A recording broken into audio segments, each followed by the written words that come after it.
మనం చూస్తున్నాం ములుగు జిల్లా కేంద్రంలోని 163 జాతీయ రహదారిపై సిఆర్పిఎఫ్ 39వ బెటాలియం ఆధ్వర్యంలో ఏక్ భారత్ శ్రేష్ఠ భారత్ అనే నినాదంతో భారతీయులంతా ఒక్కటే అనే ఏకతా భావాన్ని, దేశభక్తిని పెంపొందించడమే లక్ష్యంగా ములుగు జిల్లాలో సుమారుగా 2 కిలోమీటర్ల మేర జాతీయ జెండాలతో భారత్ మాతాకి జై అంటూ నినాదాలు చేస్తూ ర్యాలీ నిర్వహించారు. సిఆర్పిఎఫ్ జవాన్లు ఈ యొక్క ర్యాలీలో కొంతమంది బైకులపై, కొంతమంది నడుస్తూ జాతీయ జెండాలను పాదచారులకు అందిస్తూ వినూత్న కార్యక్రమం నిర్వహించారు.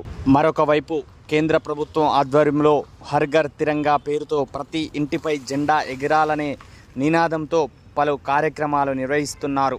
163 ములుగు జాతీయ రహదారిపై సిఆర్పిఎఫ్ జవాన్లు ఈ యొక్క జాతీయ జెండాలతో చేసినటువంటి ఈ యొక్క పలు కార్యక్రమాలు పలువురిని ఆలోచింపజేస్తున్నాయి.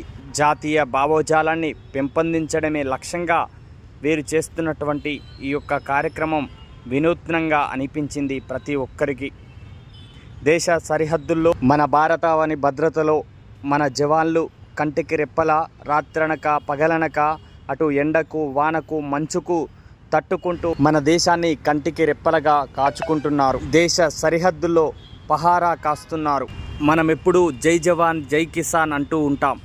మనకు మన జీవితంలో రైతు ఎంత ఇంపార్టెంటో, ఈ యొక్క వ్యవసాయం ఎంత ఇంపార్టెంటో, అలాగే దేశ సరిహద్దుల్లో పహారా కాస్తున్నటువంటి జవాన్లు కూడా అంతే ఇంపార్టెంట్గా మనం చూస్తూ ఉంటాం.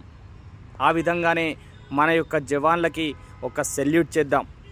జై హింద్, భారత్ మాతాకి జై.